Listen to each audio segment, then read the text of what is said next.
ஆணைக்குழுவின் அறிவித்தலின் பேரில் தகவல் பணிப்பாளர் நாயகத்தின் அனுமதி பெற்ற ஊடக நிறுவனங்கள் சார்பாக செய்தி தொகுப்புக்கு வரை தரும் ஊடக நிறுவனங்களின் அனுமதி பெற்ற பிரதிநிதிகள் ලස්සන වීමේ රහස වෙන්ඩෝල් වෙනිවැල් ශාකසාර සුවඳ TNG டூத்பேஸ்ட். தேர்தல் ஆணைக்குழுவின் அனுமதி பெற்ற பயனாட்டுக்குழு மற்றும் துணைநிலை சேவைகள் வழங்கும் நிறுவனங்களின் பிரதிநிதிகள் ஊழியர்கள் இங்கே அனுமதிக்கப்படுகின்றார்கள். තවත් අපේක්ෂකයින් මේ මොහොතේදී මැතිවරණ මහලේකම් කාර්යාල පරිශ්‍රයට පැමිණෙමින් තිබෙන ආකාරයයි ඔබ මේ දකින්නේ.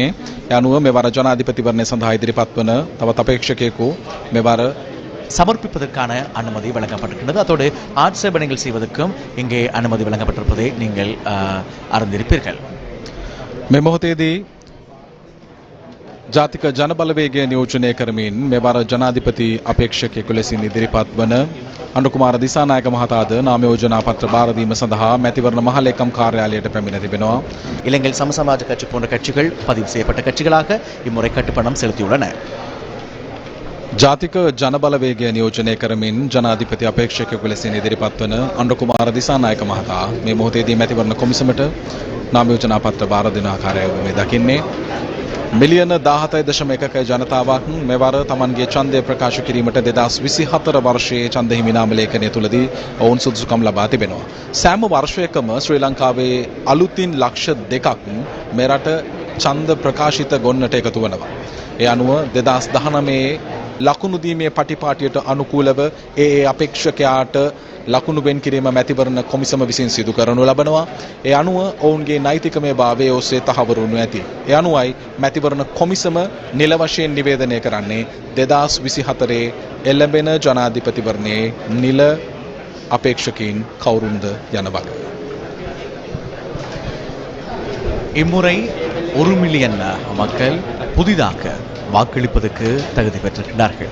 தன்னுடைய முதலாவது வாக்கினை செலுத்துவதற்கு இம்முறை 1 மில்லியன் மக்கள் தகுதி பெற்றிருக்கின்றார்கள். மொத்தமாக 17 மில்லியன் மக்கள் இம்முறை 2024ஆம் ஆண்டு இடம்பெறுகின்ற இந்த 9வது நிறைவேற்று அதிகாரமுடைய ஜனாதிபதியை தெரிவு செய்வதற்கான இந்த ஜனாதிபதி தேர்தலில் வாக்களிப்பதற்காக 17.1 மில்லியன் மக்கள் தகுதி பெற்றிருப்பதை நாங்கள் நினைப்படுத்துகின்றோம்.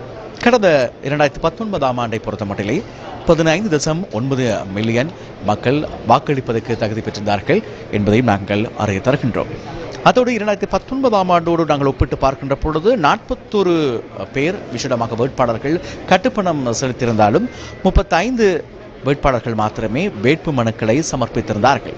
இம்முறை 40 பேர் கட்டுப்பணம் செலுத்தியிருக்கின்றார்கள். கட்டுப்பணம் செலுத்துவதற்காக வழங்கப்பட்ட அவகாசம் நேற்றைய தினம் நண்பகலோடு நிறைவடைந்திருந்ததை நாங்கள் நினைப்படுத்துகின்றோம்.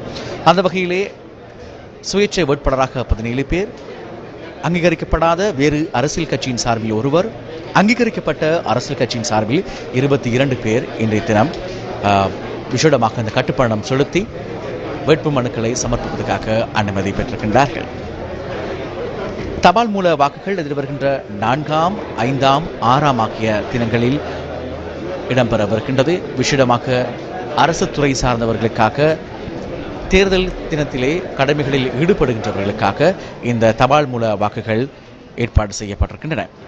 ஆகவே விசேடமாக முப்படையினர், போலீசார், சுகாதார பிரிவினர், அத்தோடு இந்த தேர்தல் கடமைகளில் ஈடுபடுகின்ற அதிபர்கள், ஆசிரியர்கள் இவர்களுக்காகவும் எதிர்வருகின்ற ஜனாதிபதி தேர்தலை முன்னிட்டு දසත නිවස් ප්‍රධාන ප්‍රවෘත්ති විකාශය සවස 6:25 දසත නිවස් ඔස්සේ දවසේ දසත පැතිරුණු පුවත් ඇසිල්ලෙන් දැනගන්න දසත YouTube නාලිකාව සබස්ක්‍රයිබ් කරන්න.